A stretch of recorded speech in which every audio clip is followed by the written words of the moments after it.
This is Dr. Ron's Words of Wisdom, words on leadership, goal setting, productivity, and a whole lot more. Consider this your vitamin or supplement for your mind and heart.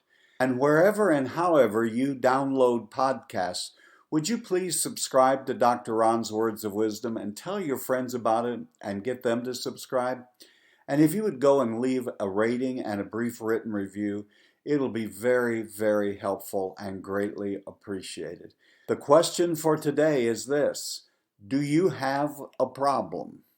And unless you're not alive, every one of us has had, do have, and will continue to have problems. How do you handle problems? How do you solve them? How do you get through when you're going through a very problematic time? Let me just say off the top here that one of the ways that I've found to be very helpful is if you become a person known as someone who can help others with their problems, just that very act seems to make your problems easier. But let's look at problems. And the first out of the gate, we have to handle problems. If you're a leader, even if you're a leader in your home, at church, at work, the neighborhood, wherever, you're going to have to deal and handle problems. Let me break this down into 6-7 steps for us today. The first thing that I'm trying to do now as I face problems in my work life or situations in my own personal life is we always think we know what the problem is, but what really is the problem? Ask yourself that question when you're facing a problem. What really is the problem? Not what do I feel like the problem is, or what do I imagine the problem is, but what is the problem? You have to define it. I'm thinking that some of our difficulty in problem solving comes from the simple fact that we don't really know what the problem is. So sit down, define it, figure it out. What is the problem? Now, the next question is this: is this my problem? I just mentioned that it's a great thing, a wonderful attribute, to become known as a problem solver, someone who can help people work through their problems. But that redefines our emotional investment. But the first thing that I need to really understand is when I define the problem is to ask, is this my problem? Is this a problem of a family member, a neighbor, someone at work? Is it really my problem? That doesn't mean that I won't help, or I won't assist, or I won't give input and ideas and help be a part of the team. But there are some problems, as you would know, that it is your problem, and it's your problem to solve, and you have to work on it. The next question that I ask myself is, can I solve this by myself? Meaning that there are some problems we face where it just means we have to do a little extra work, or we need to research it a little bit, or I need to change some things, and I can solve it all by myself. But there are times when a problem happens, you have to involve others. Well, let me put it this way: you really ought to involve others. Depending on the degree of severity of the problem, it may mean you need some financial advice. You may even at times need legal advice. You may need to call your minister. Don't solve it by yourself. There are professionals and friends who maybe if you take them into your confidence, they will give you an answer that will help you to solve the problem. Along with this, when I have a problem, I kind of want to study it, really get to know it. Many times we just know things as they first come to us, and we see it in a very surface manner, but we need to really study it, break it down. Many of the problems that you and I face are very complex, and we're not going to get it all solved overnight or in the next 5 minutes. So we need to break it down like we do all of our goals and everything else that we do. we break it down into smaller incremental steps or actions that we can take. So kind of begin to dissect the problem, look at what you're going to be able to do and how you're going to handle it. Another question that I ask myself when I'm facing a problem is this present situation really the problem, or is it just a symptom of a larger problem? I think in many organizations, personal lives, and families, we're continually dealing with symptoms rather than what the major problem is. It's as if we're just treating the symptoms rather than getting at the heart of the matter.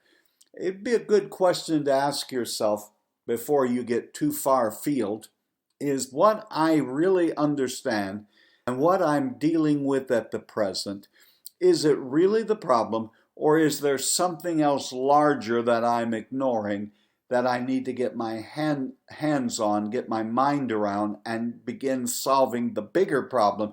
Because if you solve what the true problem is, or you begin to work on that, the symptoms will just begin to disappear. So that's an important question. Is this really the problem or just a symptom?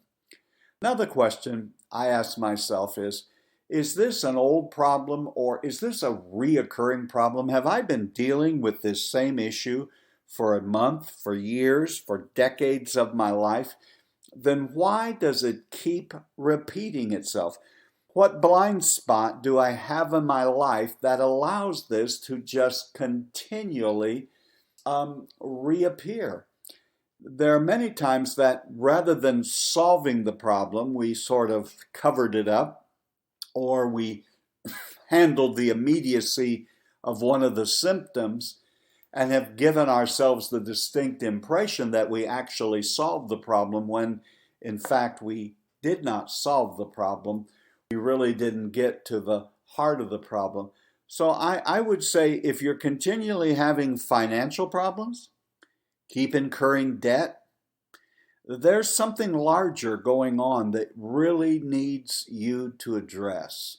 If at work or church or the not-for-profit or the organization you're leading, involved with, or helping, if you're dealing with the same problems month in and month out, then I think that is really not the problem. There's something larger going on, that these seemingly same old problems keep reoccurring. Someone has to have the courage. Someone has to have the courage to say there seems to be a recurring habit. Why do we continually revisit this same issue? Another question that I ask when facing with a problem is, will it go away on its own? Now, I know people who will refuse to open envelopes, who will refuse to go to a meeting, who will refuse to have a conversation with someone because they don't want to face the problem. That's not what I'm talking about, because sometimes irritations come disguised as a problem, and it's really not a problem. And before I get involved and expend a lot of energy and a lot of time and really get going on it, is this just something that happens in the course of our life or doing business, that if we just ignore it, it will go away? Now, that doesn't happen very often. I use that question as an evaluative question to keep me focused. Most of your problems will not go away, and they will not get better unattended nor on their own. If you get a letter from the IRS, you need to open it, you need to respond, you need to get the help you need, and you need to move forward. Those kinds of problems do not go away on their own. As a matter of fact, many of the problems you're dealing with in your organization, if they were going to solve themselves, if they were going to go away, they would have gone away long ago and before now.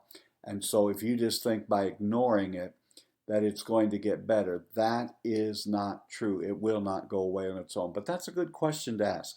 Is this just something that happens, or is this something I need to address? You are their leader, wherever you are, at whatever aspect you're leading, to handle problems. I've never seen that in any leader's job description, but it is unspoken and unwritten, and it is there. You are where you are today, my friend, to help handle and solve problems. Study them and break them down, ask the important questions, and even if the problem is not personally yours, try to help others with the problem. You are not going to be considered unique because you have problems.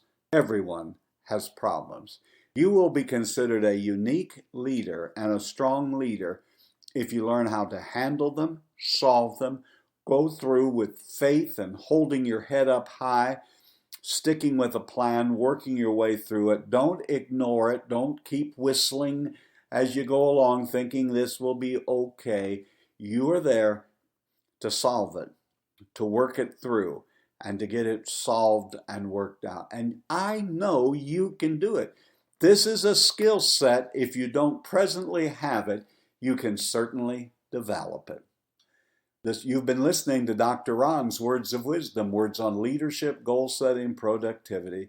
I trust today this has been like a vitamin or supplement for your mind. And again, one more time, however it is that you receive podcasts, would you please subscribe to Dr. Ron's Words of Wisdom and pass the word along to your friends and colleagues to sign up for this podcast.